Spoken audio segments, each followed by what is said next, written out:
All right. Hello, everyone. Welcome to the Millennials World podcast. And you know what, Brian? I've been thinking, right? Like, as millennials, I would argue we're easily the most objectively correct generation. Would you agree with that? Obviously. For sure. And you know what? Obviously, we have objectively correct opinions on this podcast. So you know what? I decided to create a term for what we do on this podcast. Maybe you could call it objectivism. I mean, I don't see anything objectionable about that. I think it's pretty clear that all of the insights we provide here are really balanced. They're measured. They're based on reason. And they're ultimately for the best of everyone. You know, our insights and our opinions about film and media trickle down and they give information to all of the little people beneath us. Yeah, exactly. I totally agree. That's what objectivism is, an ideology and an idea that's never been thought. Wait a second. I'm getting information here that objectivism is already a thing. I feel like Donald Trump again. It's like, this is the first time I'm hearing about this.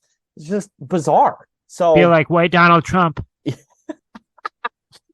And you know what? Speaking of objectively correct people and, of course, individuals that get shit on for being little people, let's get into our review for this week, which is the 2015 Brad Bird classic, Tomorrowland. But before we get into that, let's get into our segment, Cringe Millennial of the Week. And then, you know what? Speaking of, holy shit, Brian, you have the most amazing cringe millennial. Just incredible. I'm just going to introduce them real quick and then, oh my God, I want to get your opinion. So your cringe millennial for this week is the mayor-elect of Wichita, Kansas, otherwise known as the setting of the classic film King Kung Fu, as well as the birthplace of Pizza Hut. So she is going to be the mayor of an incredible city. But yeah, so she is the mayor-elect, once again, of Wichita, Kansas. She is about 38 years old, so perfect prime elderly millennial category. Just turned 39. Ooh, okay, perfect. So even better, just prime elderly millennial territory. So she is a former reporter for KAKE in Wichita, Kansas, which, interestingly enough, Brian, was actually the news station that got the original BTK letters. So, fun fact of the day. And she also went to the Koch Industries College. Isn't that awesome? Isn't that fucking rad? So she is a libertarian to the core. And also, when she was running for election, so she won 58 to 42% versus the incumbent. Yeah, she fucking creamed the Democratic incumbent. Like, I mean, it's Kansas, so it's not like, you know, not like Dems were going to do too good there. But it's worth noting that she beat him by 16%, and he was the incumbent. That's really fucking wild to me. Like, God fucking damn. And then also in her mayor race, she was endorsed by Americans for Prosperity, the Wichita Regional Chamber PAC, the Wichita Fraternal Order of Police. And also, this one's the most amazing, is fucking former Secretary of State Mike Pompeo. So, you know, a real grassroots candidate here. Yeah, God, Jesus really Christ. Sticking up for the little guy here. God. And, you know, unfortunately, we were talking about objectivism earlier. You know, libertarians and ANCAPs are really having a moment recently, unfortunately. Oh, yeah. I mean, I wanted to make a joke, but it sucks, dude. It's not incredibly surprising, but it sucks. I do want to push back a little bit on Lily Wu being libertarian, quote, to the core, because we'll get there. I have some questions for her. Yeah, you're going to be like, ma'am, I have some questions, ma'am. And you're going to like... Am I being detained? Yeah. Lily Wu, am I being detained? You're going to base lib her into being a base lib. You're gonna... Yeah, that's how I fucking feel right now. Well, so Lily Wu was elected mayor of Wichita on November 7th of 2023. At the time of recording, about a month ago. But, you know, as you'd mentioned, Taylor, she was, until 2022, she was a local newscaster. So she had some local fame or renown. She at least was a known figure. But one of the things I think is really funny about this, she was a registered Republican until 2022. So she registered with the Libertarian Party right before she basically entered politics. Pretty transparent, I gotta say. Well, it's not only transparent, but it's also really weird because generally speaking, like weird reactionary cranks generally start off as libertarians and then register as Republicans, not the other way around. My thoughts on this. So Lily Wu, this is not a judgment one way or the other. She is an immigrant. Her parents are Chinese and emigrated from I think it's Guatemala, maybe. Guatemala, right? I think it's Guatemala. I didn't want to get it wrong. I'm pretty sure it it's doesn't really Guatemala. matter. So her parents are Chinese, and then they immigrated from Guatemala, where she was born. Obviously, she's a woman. I gotta say, my read on this probably is that, like, she is a Republican. Seems like she's been pretty much a lifelong Republican and made a calculated move to enter into politics and wanted to not be a Republican, right? So, Taylor, you pointed out, usually cranks, they start as libertarians and they drift into being Republicans, a la Ron Paul, or even, I would argue that even Alex Jones at this point basically is a Republican, right? Oh, for sure, yeah. But if you were doing a calculated move to enter politics and you just were, a Republican, maybe she's a little bit socially liberal, although I don't see any indication of that, then I think she basically decided to register as a libertarian so that she wouldn't be called a Republican if she wanted to enter politics. And to that end, I want to say it seems like the Libertarian Party of Kansas agrees with me, because they issued a statement clarifying, Lily Wu won and said, "Oh, I'm a libertarian. I believe in small government. I believe in personal liberty." And that's about all she said. Didn't say anything more specific. The Libertarian Party of Kansas came right out and said she is a registered libertarian, but she is not recognized as a libertarian candidate. And we will be watching her and holding her feet to the fire. So it seems like they believe that she's a libertarian about as much as I do. She was interviewed recently in Reason magazine, friends of the show, Reason. So I wanted to get a little bit into what she said there, because again, very vague. Even as libertarians go, it's the fakest shit. They asked her basically, what are your objectives as mayor? Well, first of all, she's mayor of a city. There's some stuff she can do, but it's a nonpartisan position. So, I mean, some mayors in major cities have a lot of power. Like, for example, in Milwaukee, Wisconsin here, like the mayor actually has pretty significant power. But sure. In a lot of cities, it's essentially like the alderman or board or whatever, and then they're just a figurehead. So maybe Wichita is like that. I don't want to say that it's insignificant, because I don't necessarily think it is. But I'm going to say this is Reason, the premier libertarian fucking rag, interviewing her, asked her, what's the emphasis of your campaign? What do you wish to accomplish as mayor? She doesn't say anything specific. She says, we want Wichita to be the best city in America to grow and start a business, which I guess is libertarian. It's kind of just boilerplate. I mean, fuck, anyone could say that in America. An Obama Democrat could say that. I don't think many people would. And after that, immediately after, and this is in Reason magazine, she says, our role is to make sure that the city government provides the services it's supposed to. And she name drops firemen, ambulances, and police officers. Yeah, so the thing that libertarians want to make private, those are the things she wants to work for the people. Okay. Yeah, she, in Reason, without thinking about, and they don't call her on this, by the way. Nobody says, well, that is weird. So just straight up, first and foremost, my goal is to provide the services that are fundamental to our society and to our city. That's not a direct quote. I am paraphrasing, but we'll link to the article. Ooh, yes, because I actually did not read this article before you mentioned it, so I'm actually interested in reading it myself. Yeah, I've actually got 2 articles that we can link to that you can put in the episode description. But you love to see it. You love to see this fake ass, libertarian. My guess is that she's going to say she's a socially liberal and fiscally conservative, but I think she's just a Republican. I'm interested in seeing if she pursues politics beyond this, and basically how fast it takes her to fold from libertarian light into just being a Republican again. But probably one of the most embarrassing millennials that I've seen, at least this month, because to me, it's such a calculated millennial thing. This is like a woman that's old enough to remember the Ron Paul fervor, right? Oh, God, yes. And so she can go, oh, I don't want to be just a Republican because I'm not going to win right at this moment. That's my read. She's aware that she can't win right now as just a Republican, or doesn't think she can, but she can keep being a Republican and just say she's a libertarian.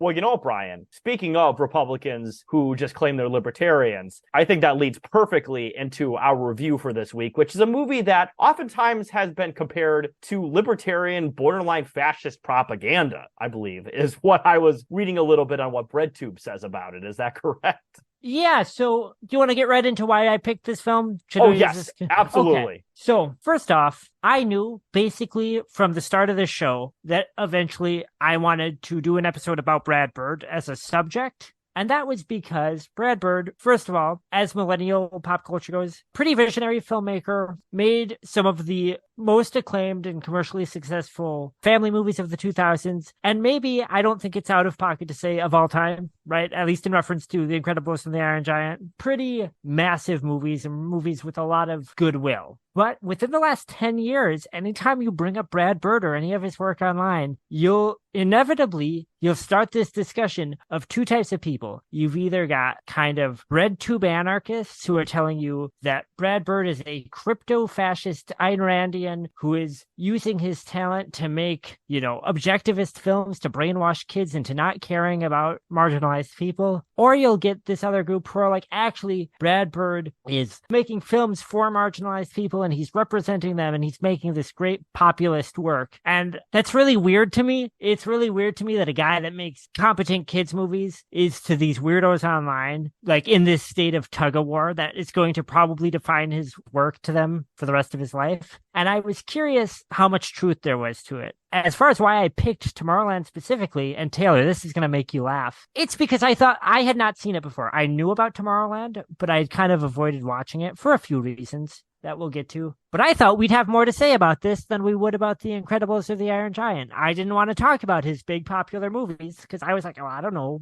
Everyone's talked about him. Oh, God, that is so hilarious because we'll get into it in the synopsis and, of course, our post-discussion. But holy fuck, there is almost nothing to talk about in this movie. Like, there just isn't. This is the most cookie-cutter motherfucking movie I've seen in a long time.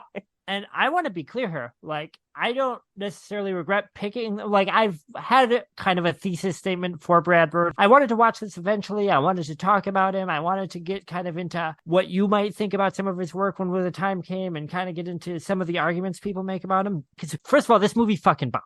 Oh, yes. Actually, before we get into that, I do have that in the details, but I'm just going to do a few details quick. So as I mentioned, came out in 2015, rated PG, once again directed by Brad Bird. The screenplay was written by Brad Bird, Damon Lindelof, who was the creator of Lost, the TV show, and a gentleman by the name of Jeff Jensen, who is a TV writer. He wrote for the Watchmen TV show, just to get his credits out of the way. And of course, as we mentioned earlier, Brad Bird, most famous for directing the Iron Giant, Incredibles movies, Ratatouille, and he also directed one of the Mission Impossible movies, which I think is very interesting. Very much not of his normal style there. Creative consultant on The Simpsons for about 8 years. So definitely a very talented cast here in regards to the production, but definitely didn't make the most interesting product. I'll just say that.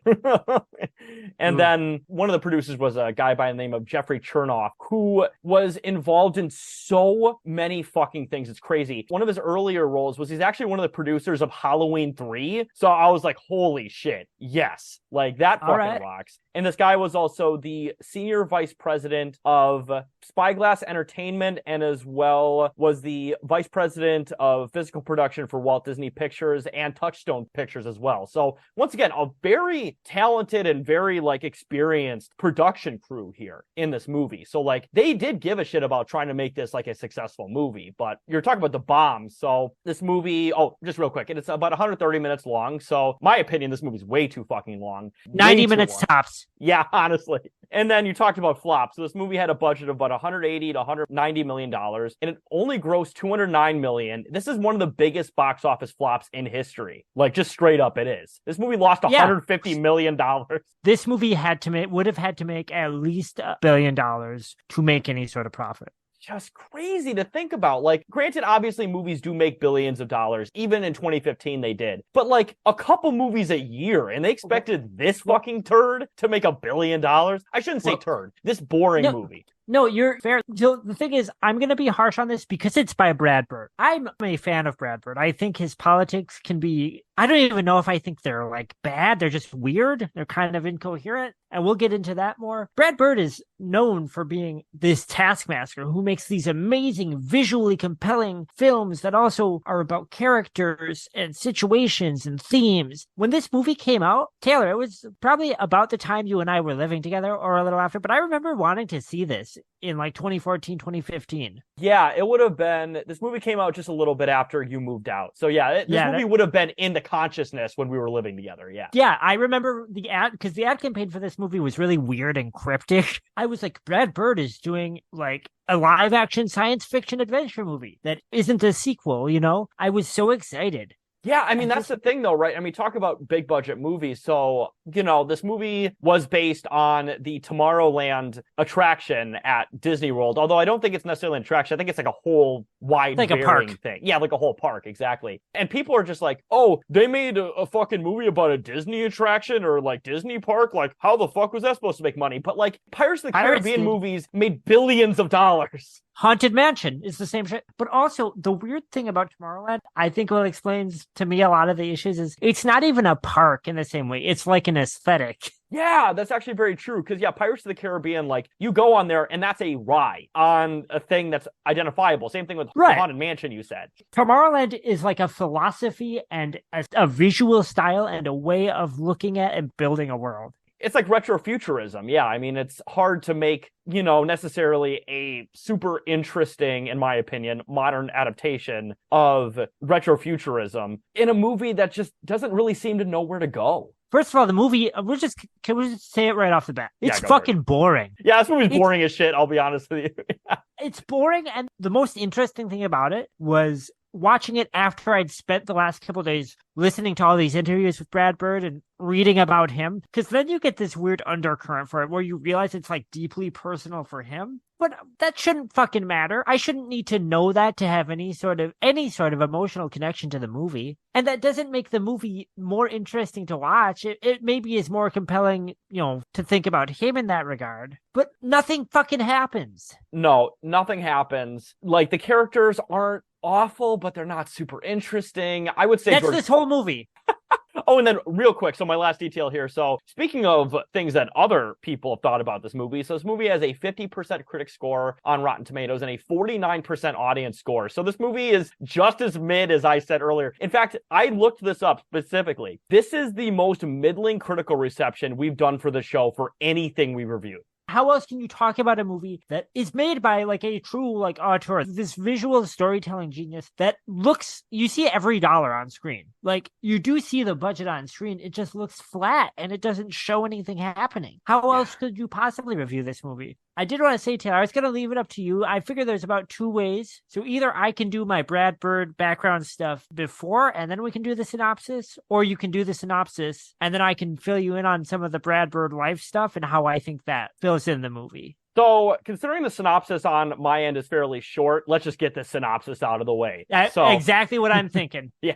Right there. So the movie begins in 1964. A young boy named John Frank Walker, played by, the young version of them is played by Thomas Robinson, and the old version is played by George Clooney. Now, interestingly enough, trivia fact here, so George Clooney was actually paid $25 million to be in this movie, which was the biggest salary of his career at the time. Man, $25 million to be in this movie where, he's not bad. He's totally fine in this movie, but imagine getting paid $25 million to just be fine in a movie. Like, it blows my mind. Well, I do want to say that is just George Clooney, though. He's just fine in everything. Oh, yeah, for sure. Yeah, I've never seen him necessarily be bad, but I've also never seen him in anything that I've just been like, holy shit, I need to see this George Clooney movie. I'm just going to be real here. He's a guy who, so you know how actors always are like, I got to break out of TV and be a leading man, and most of them never do it. And then George Clooney did it. Like, he broke out of ER and he became a big Hollywood man. Well, whenever I see him in a big picture film, I'm just like, yeah, maybe you should have stayed on TV.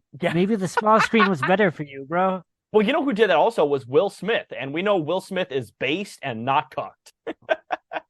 Pouring one out for Will. Absolutely, man. He's a real hitter. That was terrible. My apologies. But yeah, so John Frank Walker attends the 1964 New York World's Fair to sell his prototype jetpack, but is rejected as it does not work. Frank is approached by a young girl, Athena, played by the actress Raffi Cassidy, who hands him an orange label pin with a blue T embossed on it, telling him to follow her onto Walt Disney's It's a Small World attraction at the Fair Pepsi Coca-Cola Pavilion. Now, interestingly enough, right? So this movie is also a giant advertisement for Disney parks. It just is. Yeah, I can't even take that as a criticism because, it's called Tomorrowland. It's right up front with it. You know what you're getting into, I guess. Oh, absolutely. Frank obeys and sneaks onto the ride, and he's transported to Tomorrowland, a futuristic cityscape where advanced robots fix his jetpack, allowing him to fly and join the secretive world. Now, back to the present day. Teenager Cassie Newton, played by the actress Shiloh Nelson, and Britt Robertson as the older version, the version that we know of as a 25-year-old teenager. She was seriously 25 when they made this movie. And interestingly enough, so everyone's favorite Marvel cast member, Brie Larson, actually auditioned for the role of Cassie Newton in this movie. And I think, Brian, you and I can agree, Brie Larson, very unproblematic with nerds. Nerds love Brie Larson and are very normal about her. I'm going to be honest, I don't remember who that is. But... Oh, she was Captain Marvel, I think. Oh, okay. Yeah, the one that all the nerds are just fuming mad at all the time because she's like, oh yeah, women should be allowed to exist in media. They should exist. They're like, you fucking bitch! They're just screaming. Initially enough, actually, another fun fact, totally unrelated to this movie, but one of like the biggest like weird stalker her nerds about Brie Larson actually just lives about 20-minute drive away from me. I found that out recently. So I should go to his house and burn it. Tell him how cool he is. It's not Durst the Worst, is it? No, it's the Quartering. Oh, shit. Does he live in Milwaukee? He lives in Waukesha, if I'm not mistaken, which is the next city over. I did not know that. He either lives in Waukesha or he lives in Washington County. He lives in one of those two counties. I know that. Man, so I'm bringing up like Durst the Worst, and you're talking about like the big boys. Yeah, I'm talking a guy who has millions of subscribers on YouTube. That guy sucks shit. That guy sucks shit. But speaking of people, I think he's cool. Yeah, he's cool shit. But speaking of people who are cool as shit and suck shit, so Cassie Newton repeatedly sabotages the planned demolition of a NASA launch site in Florida. Her father, Eddie, played by the country musician Tim McGraw for some reason, is a NASA engineer, but faces losing his job. Cassie is eventually caught and arrested. At the police station, she finds a pin in her belongings. While touching it, the pin transports her to Tomorrowland. And that's the pin I mentioned earlier in this plot synopsis here. With help from her younger brother, Casey finds a memorabilia store related to the pin. The owners, which one of them being Keegan-Michael Key for some reason as well. Like, there's a lot of weird casting choices in this fucking movie. Yeah, I know. I saw it and I was like, what the fuck is Keegan in this for? Happy to see him, but, he doesn't really get anything to do much. Absolutely, Jesus. But yeah, so the owners attack her when she is unable to divulge where she got the pin, insisting that Casey knows about a, quote, little girl, unquote. Athena bursts in and defeats the owners. Actually, audio animatronics! Which, of course, as anybody knows, animatronics, our favorite things, the things we miss from Chuck E. Cheese and Showbiz Pizza, the thing that Freddy Fazbear was based off of, just amazing things that don't ever give me nightmares, I'll just be honest with you. So the animatronics self-destruct, blowing apart the shop. After Casey and Athena steal a car, Athena reveals she is an animatronic, purposed to find and recruit people who fit the ideals of Tomorrowland. Athena drops Cassie off outside an adult Frank's house in Pittsfield, New York. Now, before we get too much more into the plot here, so Athena is essentially the fountainhead, like, fucking recruiter for Tomorrowland. She's like, yeah, we need the best, most creative people to be in this futuristic society where everything is great. We don't need those boring pores. That's essentially what she's trying to say. So I think when people talk about how this movie's like objectivist and like ANCAP propaganda, that's where the shit starts in this movie. Let's be real here. I do see it, and I actually expected it to be a lot harsher. Although, again, like, I think some of the criticisms of, like, kind of, I don't know, like, red tube leftists or whatever of Iron Giant or Incredibles don't really hold water. There is some stuff in here that's kind of weird, but there is kind of, and we'll get to, in the third act, there's kind of something that muddies the water, and it really, God, this movie, if there is an intentional philosophy to this movie, it's very confused. Like, it's very incoherent. Athena is like a fountainhead, but she's kind of on the outs with this society.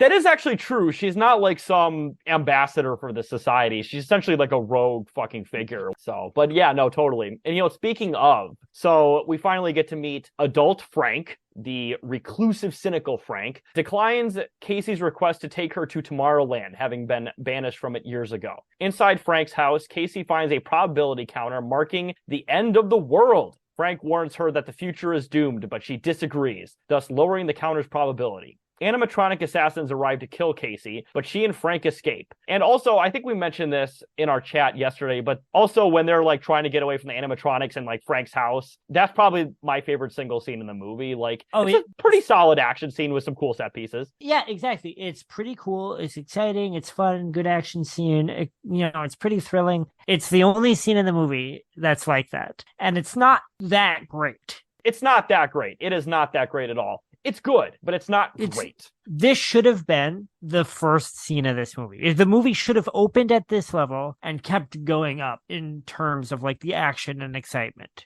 Our only fucking action moment shouldn't have happened an hour and 10 minutes in and just been kind of pretty good and then nothing else. Again, from the guy that made The Incredibles. Yeah, God. The guy who's like known for making just classic cinema made this. Just crazy to think about. I'm blaming Damon Lindelof, to be honest with you. I gotta blame Brad Bird. Everything I've read about him points to this being his fault, unfortunately. Ooh, that's unfortunate.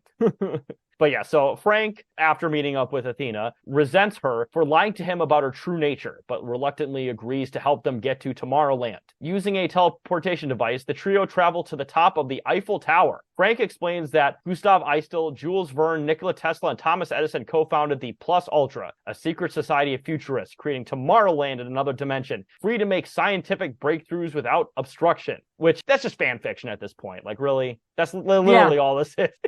Yeah, people love to hypothesize that fucking Mark Twain and Aleister Crowley and whoever were all friends and they invented all this cool shit that we still don't know about. Yeah, you know, I am a noted not fan of fan fiction. Please do not read my MCR cross Fall Out Boy / Korn fan fiction. Please don't read that. It's not good. If anyone out there wants to write the Millennials or old fan fiction, though, get in touch with us. We'll work something out. Yeah, I already know somebody shipping you and Anthony together. I already know that. I mean, I don't really know the guy.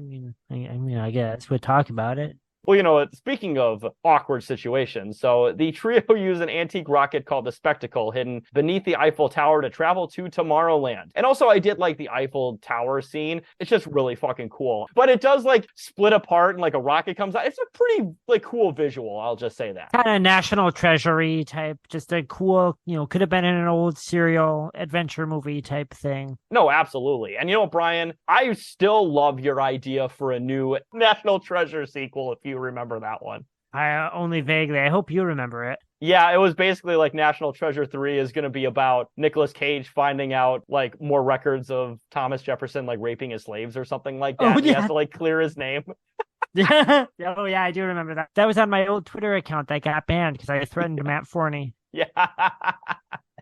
Oh, God. Hilarious. But yeah, so there they find Tomorrowland in a state of decay. David Nix, played by the actor Hugh Laurie, otherwise, of course, known as House. Dr. House, that was it. Right. I had to think about it for a minute. We were talking about ER earlier. Yeah. And then also, this was actually Hugh Laurie's first Disney movie since 101 Dalmatians. I didn't even know he was in 101 Dalmatians. Yeah, he's one of the thugs. He's goon maxing. Not that kind of goon maxing. He's like, hey, nah, just kidding. I don't even remember that movie, to be honest with you. But yeah, so he is. He's like, hey, dogs, I'm gooning. I'm gooning about these dogs. Ah, shit.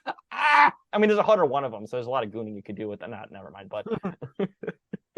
Yeah, so he's Tomorrowland's governor. They travel to a tachyon machine, which I believe they named that machine after the Death Grip song, but I could be wrong about that.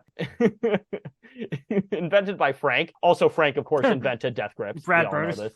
Walking out to the money store. Which accurately predicted the worldwide catastrophe. She refuses to accept the world will end, causing the future to temporarily alter. While Frank attempts to convince David to listen, he refuses and intends to have the group leave Tomorrowland. So a lot of back and forth. Essentially, this guy, and he was featured at the beginning of the movie, but he comes back as an even more sinister figure. He's just a cynical asshole. Like, that's all he is. Like, the world's ending. There's nothing I can fucking do about it. Like, it's just gonna happen. Let it happen. So this is where, if it is a Randian manifesto, it doesn't really work as one. And I want to say, well, I can get into it more after our synopsis. Brad Bird dismisses the read of his films as objectivist. Taking him at face value, he does dismiss that read publicly. And I would say that, so if Tomorrowland is a Randian future that's like about elitism and the richest, smartest, most powerful people, then at this point, isn't Brad Bird kind of saying it's bad? If he's saying that it wants to let all these people die and that's bad? That's the thing where when people say that this is just full all out, this like libertarian like fantasy, it kind of doesn't make sense for me.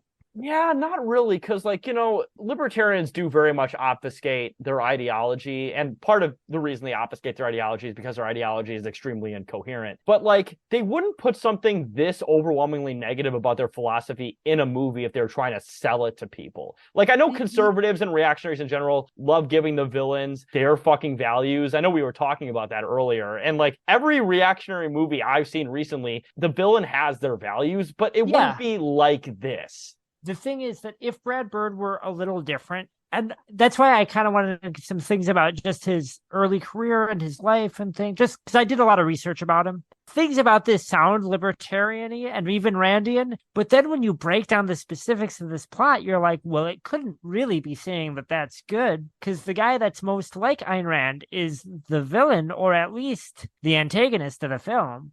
Or it's just nonsense. Whatever politics Brad Bird put on it, he put on it subconsciously. And that's another possibility, Oh, no, that's absolutely a distinct possibility. That it's just a poorly written story. Yeah.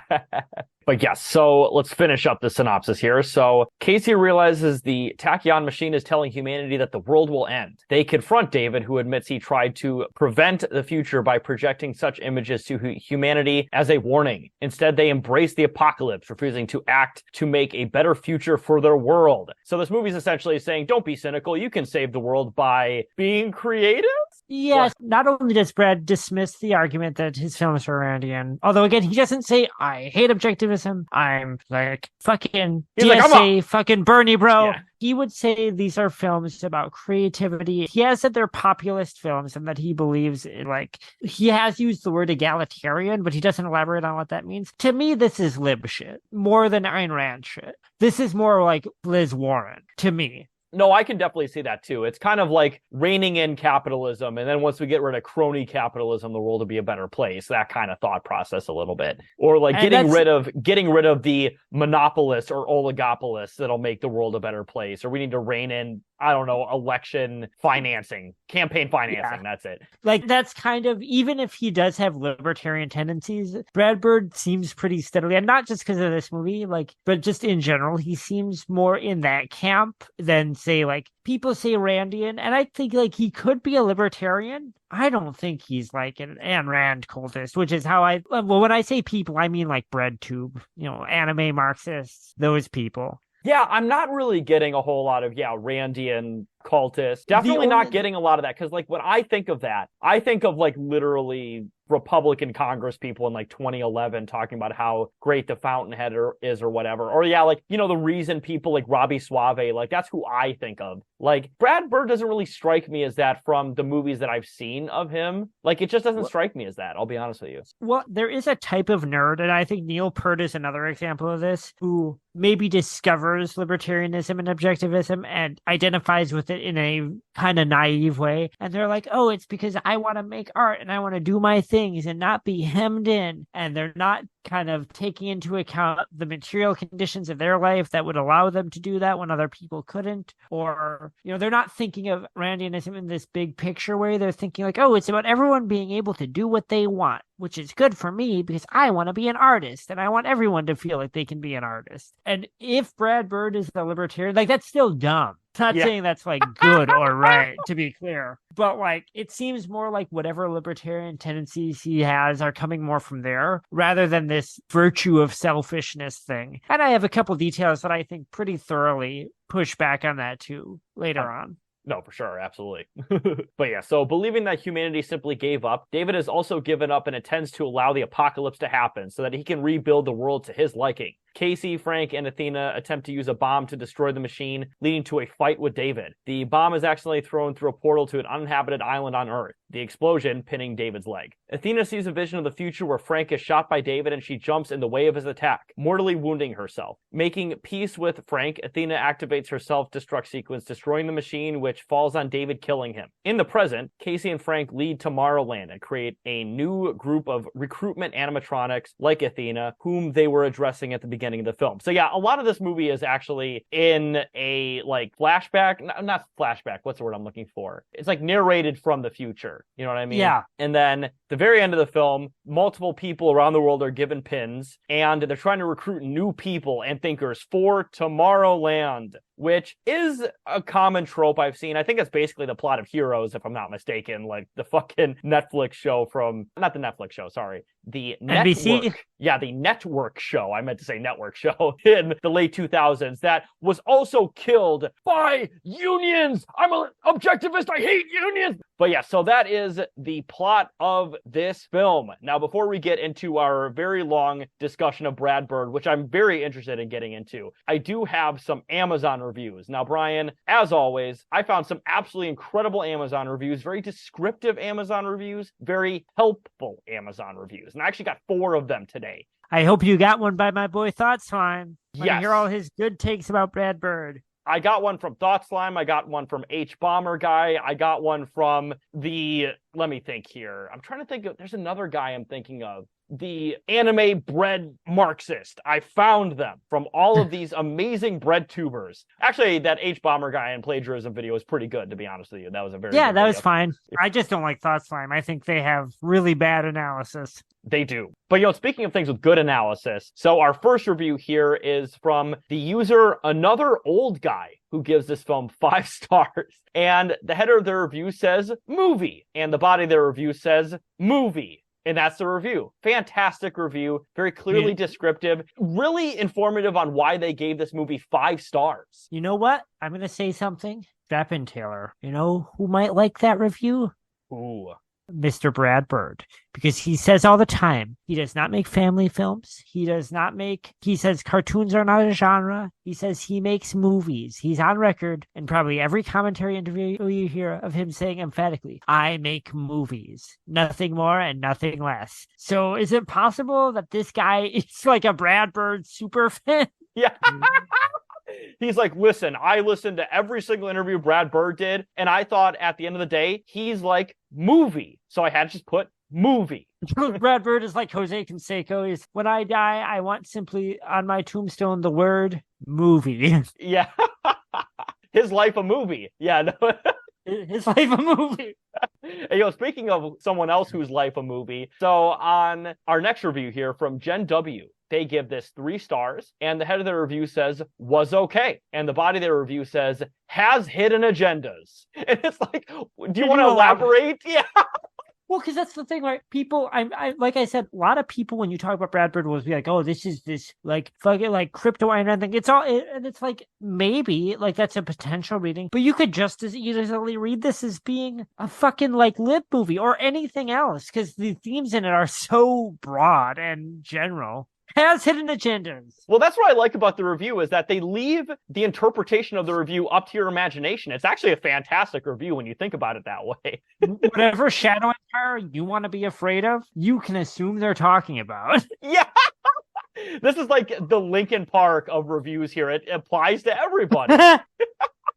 All of the songs on Hybrid Theory are about Brad Bird being a libertarian, and Chester Bennington is an anime Marxist. You know what? Honestly, they could. Like when Chester Bennington was yelling, fucking shut up when I'm talking to you. Shut up when I'm talking. Shut up, Brad Bird, when I'm talking to you. Brad Bird is like this 60-year-old guy who's like, these are some nice young men. Not the type of rock and roll we would have made in my day. And you know what? Speaking of somebody who's probably a giant Hybrid Theory fan, so our next review here is from Tiffany Betzer, who gives us 1 star. And the head of the review says, I did not purchase this film. And you know what? We have a lot of those reviews on the show. But trust me, Brian, this is the most harrowing one I've ever read for the show. This is actually kind of like almost a horror movie in itself. I'm dead serious. So the body of the review says, I definitely did not purchase this film. I am traveling in Mexico right now and cannot watch movies on the go. I would really Wait, traveling! It's a libertarian code word. Yeah. I would really appreciate a refund on my card. I cannot afford to lose money outside of my country right now. This is horrifying to me. What the Is she like being like fucking kidnapped? Like what is happening? They got kidnapped by a cartel and like, listen, we have to make sure your card has money on it. So we're going to purchase Tomorrowland to see if it works first. And you're like, God damn it, not Tomorrowland. Now someone's going to think I watched that boring shit. You know what's really like horrifying about this review, right? Like this person is quote unquote traveling in Mexico right now. And also, you know, I know you mentioned traveling. Of course, we all know everyone's favorite type of libertarian sovereign citizens. They're always traveling. So the kings. I'm not a citizen. I am traveling. Yeah. I'm not operating a vehicle. I'm traveling. That shit's so fucking cool. But also, like, so first off, they're quote unquote traveling through Mexico, maybe for nefarious purposes, who knows? But like, listen, this movie is $4 on Amazon. If you can't afford a $4 surprise charge, you shouldn't be traveling internationally. I'm sorry. And of course, that's how we watched it, is we both paid $4 from Amazon Prime. And also, I literally did not travel while watching it. I was staying in my home. So I did the opposite of what this woman did. I actually paid full price. I did not rent it. I want that to be clear. I paid the full $20 to buy this movie on Amazon. That's not a joke. I actually mailed Brad Bird money directly. So you sent him a money order? I put a note on there that said, please let me know before you cash it. Yeah. Oh, Jesus. But yeah, so on our final fourth review here, we have Nancy Pledger, who gives us 1 star. And the head of the review says, child's movie. And the body of the review says, this is a children's movie. Okay, but nowhere did I read that was a child's movie. And that's the review. I mean, it kind of is, I guess. It's like a family thing, you know, I mean, okay. I always love when people are really mad in reviews and they start spelling things wrong and have poor grammar. Typing, just like punching the keyboard. I was not informed that there was a child in this Mavi. I hate Mavis. Yeah. Like, It's awesome. Yeah.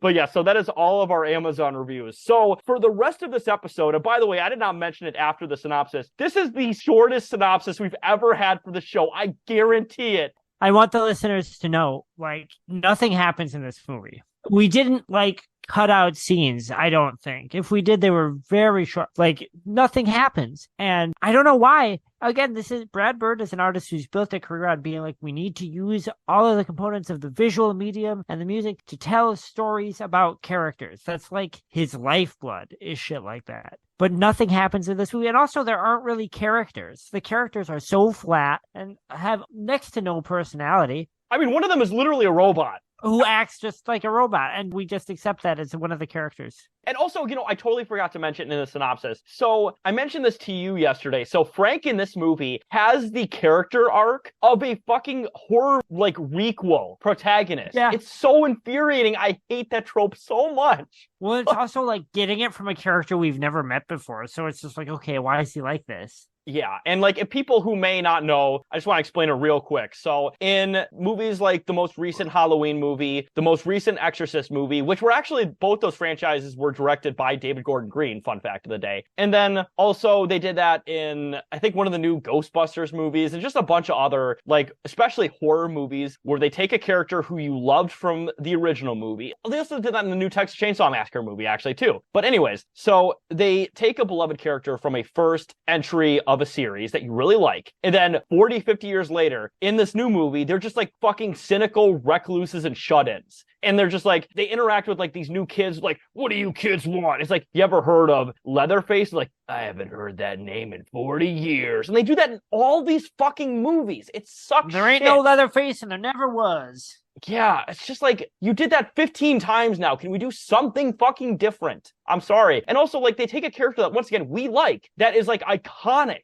and they just make them into shit. They make them into boring assholes. Awful. And now imagine, so Taylor, what you're describing is they take a character you like and they're making them boring and then, you know, trying to dangle that character that you have an affection for in front of you. They do that with this character in Tomorrowland, a character we've never seen before. Yeah, wholly original character, well, quote unquote, wholly original character, but technically true for this movie. But yeah, like somebody we don't even fucking know. Just fucking lame. Just absolutely lame. And granted, you can do that in other media and it works. Like, they kind of technically did that in, like, The Sandlot, for example, with what's-his-face character, the guy with the dog. James Earl Jones, is that it? Yeah, they basically did that with his character. So, like, it can work. It's just that the way they do it in these movies is always so fucking lame and cynical. It just is. I think the Sandlot guy is just grumpy because he's an old man, though. I don't think it's like... Oh, wasn't he like a pro baseball player in that movie? Yeah, no, you're correct, but I don't think... It's not like he endured some trauma. He's just grumpy. Okay, fair enough. Yeah. So they're essentially doing, the trauma version of like a grumpy neighbor, essentially. Like, Yeah. a grumpy old man who was just sick of those kids on his lawn, like that kind of shit. But yeah, so I hate that character trope in this movie. And you're right, like none of the characters are interesting. They're all tropes. Like they're just uninteresting tropes. Like even the main girl, which a lot of reviews that I'd read about were like, oh, this new actress, Britt Robertson, that's her name. And it's like, oh, this She's new fine. actress is great or whatever, and it's fine. And it's like, yeah, she's fine. Like, why are you guys propping her up? She's just a okay actress in a mid movie. Like, I just don't understand. Everyone in this is good. Like every actor is good. Brad Bird's direction is good. The special effects are great. The editing is good. The music is good. It's just all boring. Yeah, it just has no fucking soul to it. And that's the thing that ultimately I think like just brings down this movie. It's a good, competent movie in theory that just has no soul. That's just the truth. One of the things I've been thinking is part of my thing with doing this was wanting to get into is Brad Bird a libertarian, or if so, how much thing? But the thing that occurred to me watching this is that, so I don't think Brad Bird, he could have made almost any other movie and it would have been good because he does make good movies. This movie, something weird happened with it. And I think that therein lies what is wrong with this movie. It's deeply personal for Brad Bird, while also being a literal and upfront advertisement for the Disney Corporation, and made by a man with a very complicated relationship with that company. And I think he was trying to balance those two things, expressing his own situation within Disney throughout his life, with Disney being like, make this adventure movie that makes Tomorrowland and Walt Disney's dreams look, exciting to a new generation of kids. And he's trying to both honor Disney's wish, both because it's clearly in his contract, but probably because he is, like a company man for Disney to some degree, well, on and off, while also wanting to be true to like himself. And I just think that there's no way to do that. This is the Tomorrowland movie. This is a movie about Disney and their legacy and their lore.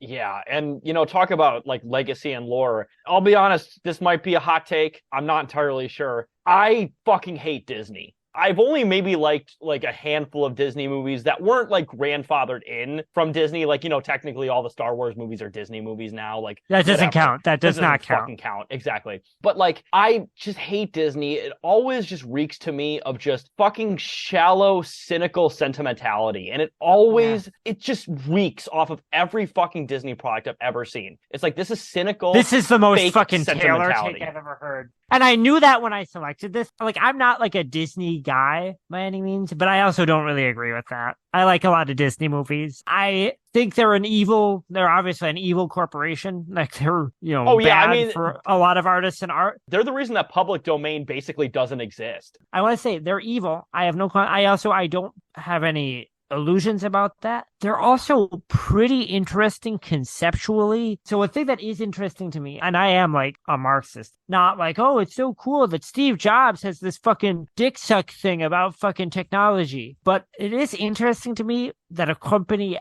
as old as Disney can have like some sort of philosophy that's bad, that overall is bad for the artists within and without it. And I think that's part of the thing with Tomorrowland that's really weird, is that it's trying sort of to reconcile these two things, right? It's almost like Brad Bird like straining to like hold on to this Disney thing, which is like this integral part of his life. But I can't really imagine who this is, because a Disney adult might like this if you're really into the Tomorrowland park and the aesthetics and things, the 50s futurism. But beyond that, I don't know who this movie is for unless Brad Bird just made it for himself.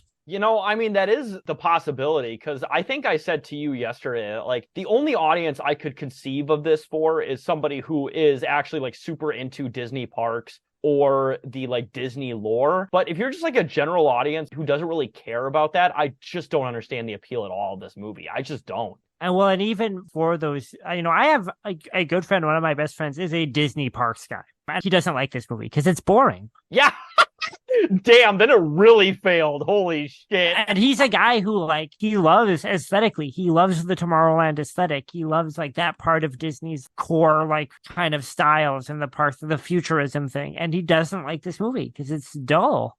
really interesting. So I think I might have told you, talk about Disney parks. I actually have been to a Disney park before. I went to Disneyland when I was a small child. Also, the only time I ever went to California, by the way. So fun fact of the day. I've been to fucking Washington and Oregon a bunch of times, but I've only been to California once to go to fucking Disneyland. And I don't remember a whole lot about it. I do remember going on Splash Mountain and then also the Small World ride. I remember that very distinctly. And the one thing I remember more than anything else is I hated Disneyland.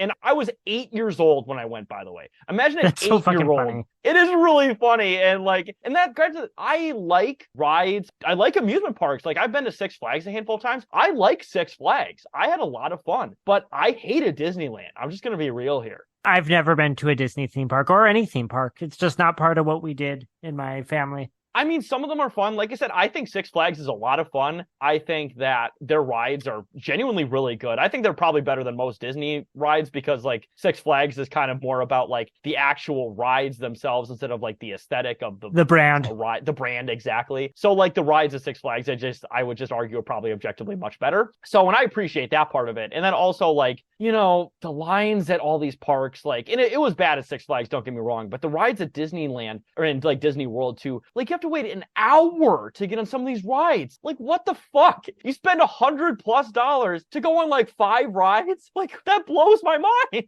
Yeah. So I think since now that we've kind of established our respective histories with Disney, because I think it is instructive to this film. It doesn't make the film better, but it does, I think, explain some of it and what its point is. I wanted to talk a little bit about Brad Bird's own history with Disney. Yes, please, because you talked a little bit about it, but I want to hear about your findings. I really do.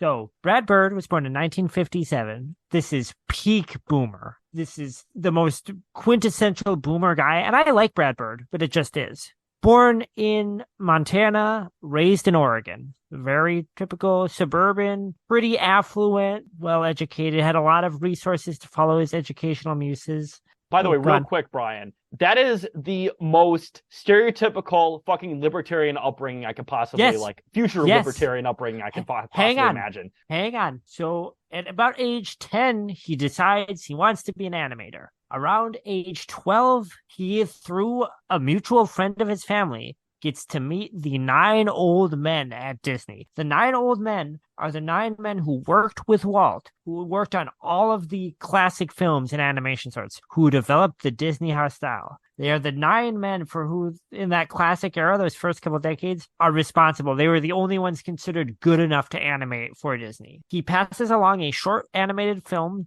to one of them that he made at 12 years old, and they are so impressed that they invite him to Disney Studios. And he spends his teen years as an unofficial apprenticeship. This is something Disney had never done before, because Disney was so elitist and so exclusive for who they would allow to mentor for them. And these old men were getting older that they were like, we need to start finding like guys who are young enough that they can start learning how to animate this well so that they can take it up from us. Brad Bird eventually ends up after high school going to Cal Arts, a college built by Disney to create new animators that were up to their standards. At Cal Arts, he meets Tim Burton, and he meets, of course, John Lasseter. Less said about him right now, the better. And a lot of other prominent people in animation at that time. After going to Cal Arts, Brad Bird is now working at Disney as an animator. He works on Fox and the Hound, Black Cauldron. This is Disney's bad period. And Brad Bird hates these films that are coming out. The 9 old men have passed away or are starting to pass away. Brad Bird and a lot of these animators are unhappy. Tim Burton gets fired in this era. And Brad Bird is going to studio heads at Disney and saying, this isn't up to the standards that I've been training my whole life for.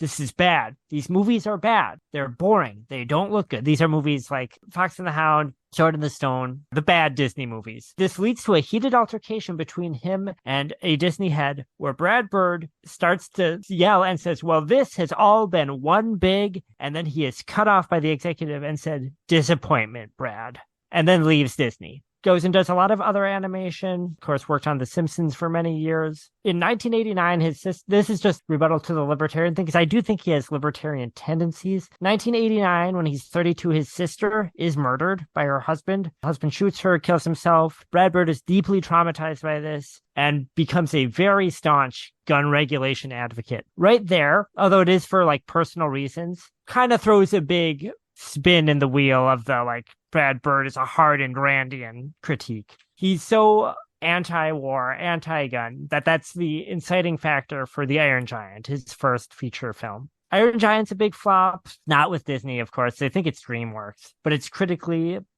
a huge success. Yeah. It becomes like a giant cult film afterwards, too. One of the most highly regarded animated films of all time, and I would say for good reason.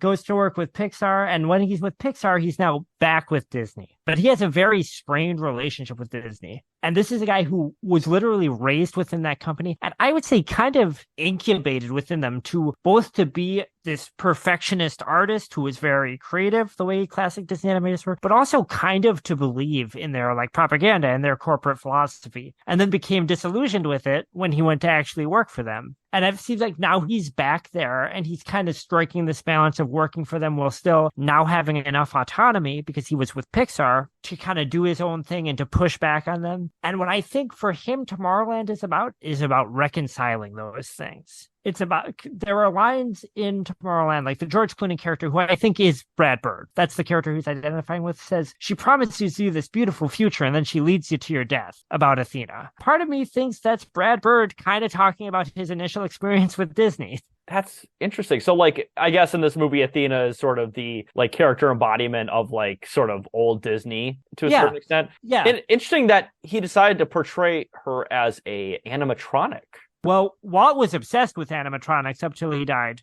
He was always obsessed with them never being good enough. That is no coincidence that there are villainous robots in this, because Tomorrowland is the Disney Tomorrowland. It's a vision of the future that never came to pass. And it's a future that Brad Bird would have grown up around as a child of the 50s. No, for sure. Absolutely. And also, I know we talked a little bit about the retrofuturism, but retrofuturism was definitely a very common aesthetic post World War II, late 60s, even into the early 70s to a certain extent. And that is a huge, driving aesthetic trend for boomers and even very early, or I'm sorry, very youngish, silent generation people, this sort of optimistic outlook after World War II. It's we solved a lot of our issues. Essentially, we beat the world's big evil, so let's all go to the fucking moon, and let's go to the moon. We can have restaurants and fucking sock hops on the moon or whatever, and driving fucking restaurants or whatever on the moon. The Jetsons is the perfect example of retrofuturism. Star Trek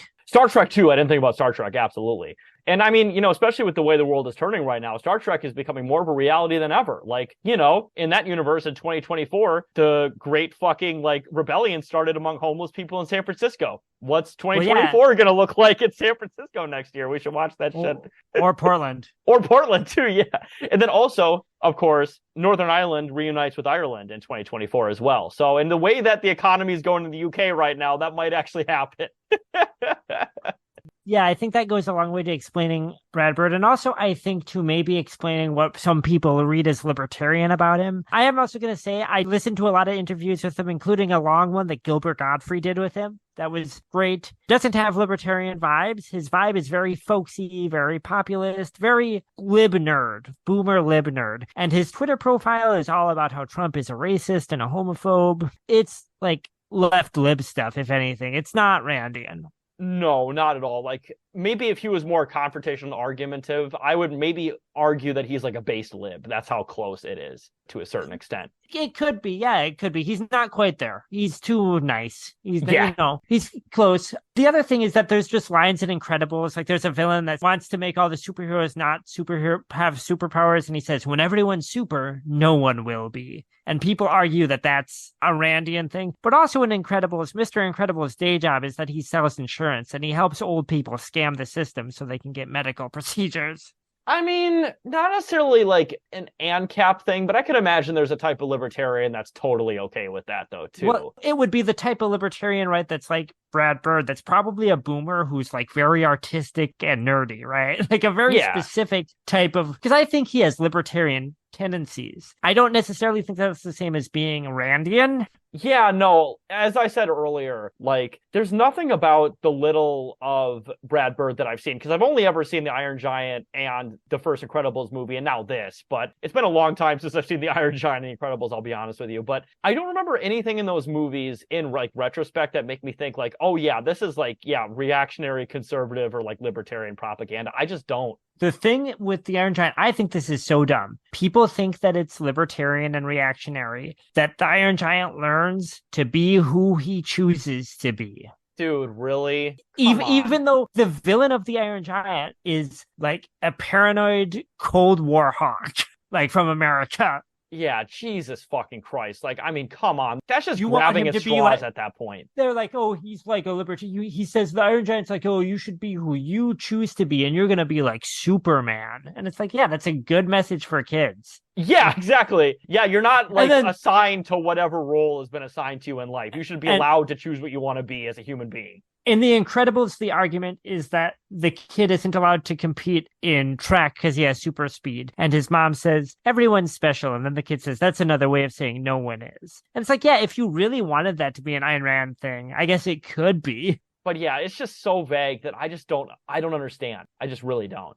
All right, but yes, so I believe is that our episode, or do you have any more thoughts before we end the episode, Brian?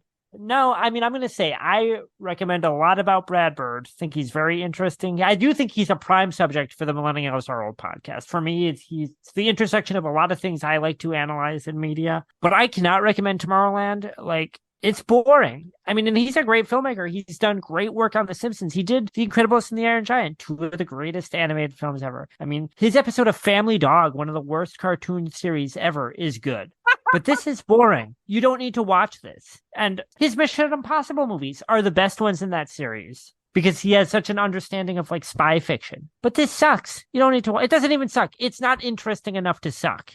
Yeah, honestly, I'll totally like piggyback off your point. And that was why, like, when we were talking before recording this episode, I was just like, I don't really know what to say about the movie. So I'm really glad that a lot of our discussion is more about the actual like concept around like Brad Bird's artistic vision more than the movie itself. Because this is an incredibly boring movie. This is a movie with nothing to talk about. And also, when I did a little bit of the trivia with the cast, that was all the interesting, quote unquote. There was no interesting trivia about this movie at all. I really had to try to fit it in the synopsis because it's just not interesting of a movie at fucking all. It just isn't.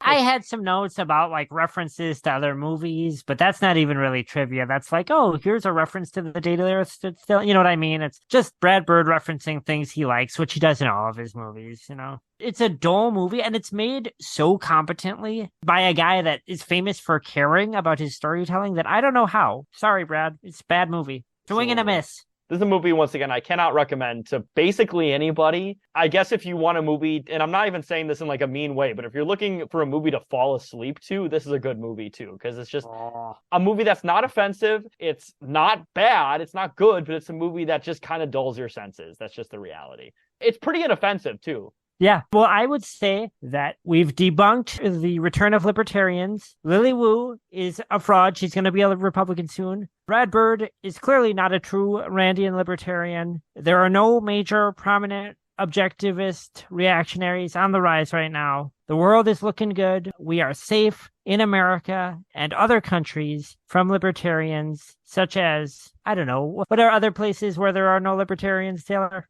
Now that you say that, Brian, you know what? I think countries like famously Argentina, I think Israel, I think countries like Japan, countries that are just not full of libertarians or let's just say libertarian dating strategies at all. Thank God. Thank God that there's nothing going on. And if anything did happen, certainly the democratic forces of the West would be prepared to counter it. Yes, absolutely. Like, for example, in Argentina, you know, they have very famously their Peronism and Kirchnerism ideologies, which are incredibly coherent left-wing ideologies that are extremely popular. And they would never have a just like wacky right-wing leader who just literally is a paid shill from like various right-wing NGO. Wait, I'm getting some information that they literally got the craziest man in Argentina to be president right now. Fuck! Dude, so he's like Trump, but like ideologically driven. Yeah, that's a really good way to describe him. Absolutely. Like he's crazy like Trump, but he actually believes in the shit he says, which is terrifying. He is, absolutely. And you know what? Argentina's been a basket case for like 100 years, but sure. I'm just going to say this is not going to make Argentina any better. I'm just going to say that. Well, let's give him a shot, Taylor. Yeah, you never know. Just give them a shot. Exactly. And, speaking of give them a shot, I mentioned Israel, of course, a country that famously has nothing bad in its history ever. And would you believe, Brian, we talked about libertarian dating tendencies. Israel has one of the highest per capita rates of sex offenders living in its country. So that's great. Convicted sex offenders on top of it. Yeah. Because believe it or not, when you create a ethno-state where basically literally anybody of a certain ethnic group can just fucking move to and get citizenship, you get a lot of people who are not very welcome in their original country moving to that country. And they might not be very nice people. But I'm sure that those sex offenders, they probably don't have as many rights as, say, certain other people who, have lived there for generations, That's the funny thing. And of course, we're not necessarily going to get into this whole Gaza genocide that's just happening right now as a recording. And it's going to get even fucking worse. But it is crazy to think about, right? Jews from anywhere around the world. There was a story about a Jewish woman from China moving to Israel, the homeland, right? But I love how everybody in Israel is fucking indigenous, except for the actual indigenous people in Israel. It's crazy to think about, isn't it? Just awful. That country just is fucking terrible. Oh, and it's going to get worse. It's the worst. I don't know what's going to happen. I don't even know what's going to happen with, Biden's fucked himself because of his incompetence and his unwillingness to do anything about this. He has fucked himself and, all of us. And I wasn't going to vote for him anyways. But, let's be clear. He only won in 2020, I believe, because COVID. Now he's alienated all of those Zoomers that showed up and voted for him then, who didn't want to. Yeah, and he didn't even get the boomers on his side, because even then the boomers, they don't necessarily support Israel in giant droves. The only people that genuinely support Israel in giant droves at age demographic are 80-year-olds. That's it. And granted, they vote a lot, don't get me wrong, but you need more than just 80-year-olds. Well, and it's like evangelicals, right? Evangelicals love Israel, too. That's actually the point, yeah. But either way, Israel's fucked. But a country that's also fucked, we talk about non-libertarian tendencies. Of course, Japan very famously has very high age of consent laws and very strong protections against child sex abuse. I'm actually just getting informed right now that they just recently increased their age of consent to, I believe, 14. Okay, never mind. I'm wrong about that. Never mind. Yeah. So we didn't, we talked about libertarians, right? We didn't even get into libertarian dating tendencies, or otherwise known as grooming tendencies, I should say, because, we talk about pedocons, but libertarians are the real the realist pedocons. I swear to God, at least half of those, the actual libertarian guys, not necessarily just nerds, but the ideological Randians, that's the inciting factor that radicalizes them to that. Is that they want to fuck 14-year-olds. They have the age of consent laws of every state tattooed on them, straight up. They have little cue cards they carry around for when they're traveling. It's like a pocket constitution, but for age of consent laws. Actually, so I'm going to tell you, that's actually an old Mad TV sketch. I actually thought that was original because that was, that's good. I wish. By the way, I did not steal that joke. I legitimately thought that was an original joke on my part. I did not steal that. I promise. No, I know. But yeah, so ladies and gentlemen, if you look to Argentina, if you look to Israel, you will see the real Tomorrowland unfolding. And I hope that makes us all feel really good. That is actually very true. The unfortunate real Tomorrowland, which is an irradiated genocided wasteland. I gotta say, though, with all this going on, I can't wait to make my YouTube video essay about the real problems. The guy that made The Incredibles 2. Or also my fucking poly streamer who's also a liberal but wants to kill all black people, and I'm going to debate him. I'm going to debate him into maybe wanting to not kill all of them. Yeah, just somebody with rainbow hair who's poly, but literally wants to genocide black people. That's the guy you're going to debate. Actually, they make me feel really unsafe. Listen, you just said some things on Twitch that were really fucked up, and we're going to debate that shit today. It's 4 hours of just some fucking shut-in nerd talking to another shut-in nerd. I don't understand that shit. I'm kind of a politics nerd. I listen to, a lot of podcasts and shit, but it's all, kind of, comedic, in some way. Or it's, it's about weird news. Why would you want to listen to people debate for entertainment? Yeah, and also, once again, specifically these people. Nerds. Yeah, Twitch nerds. Get the fuck out of here with that shit. But you know what? Speaking of twitchy nerds, let's get into our pluggables. So, our first pluggable, of course, you can follow us at YouTube at the Millennials Are Old podcast on YouTube and also on Spotify as well. And you can follow me at Carlos Chantor on Twitter.com. And Brian, I'll let you do the social media pluggables on your end. Well, you can follow me personally on Instagram at JLoBiafra, or on Twitter at JohnStabb, JONSTABB. You can also, though, follow the Millennials Are Old accounts. There is Millennials Are Old Pod, all one word, on Instagram, and Millennials Are Old, just our Facebook group. The more fun one really right now is the Facebook one, if anyone gets on there, because again, I'm constantly trying to infiltrate boomer groups and make friends with them. So far, I've really only endeared myself to the Billy Jack group, but we're going to keep working on it. You showed me screenshots of the Billy Jack group, and it looks fucking awesome. I would love to get some like based lib boomers, like OG Billy Jack fans, to give us some of their thoughts, either by email or I might even like talk to them on the phone and see if they say anything fun or like insightful. But that's a ways down. But also they just post the weird shit. Like that Billy Jack Facebook group, they get into the fucking weirdest arguments. Because it's boomers with the most fucking boomer, so it's like the most based libs ever. They'll be like, Ron DeSantis is retarded. Are you serious? That's hilarious. Yeah. Billy Jack would kill Ted Cruz. He'd drop kick him in the throat. And then there'll be some other guy will post like Sheriff Clark, and he'll be like, I actually think this guy's the modern Billy Jack. Thoughts? Somebody would be like, Billy Jack would kill this fascist with a karate chop. Like, and the other guy's like, oh, really tolerant. I think Billy Jack would actually teach you to respect everyone, including Republicans. Like, that's the real type of shit. This rocks. I love this. Oh, man.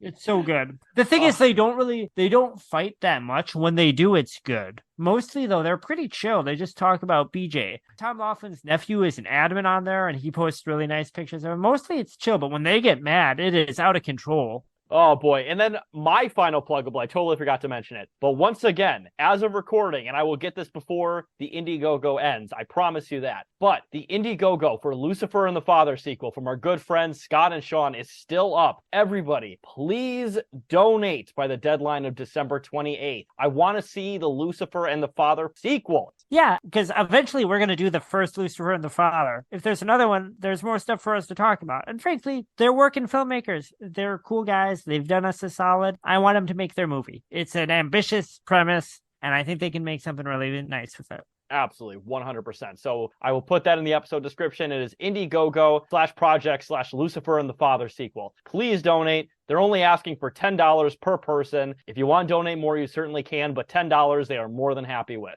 And we both have donated. So... Yes, we actually have. And also, Anthony, if you're listening, I know you have too. We're all based here. We've all fucking donated. But yes, so that is our episode discussion. I think we're going to sign off here because as elderly millennials, and especially as ones who just ended up watching this movie, I am sleepy as shit from it. We have literally, I listened to a lot of interviews with Brad Bird, including recent ones. I can't find him with as much to say about Tomorrowland as you and I just said. He literally doesn't have much to say about it. And speaking of without having much else to say, have a good night, everybody. That's all I can say.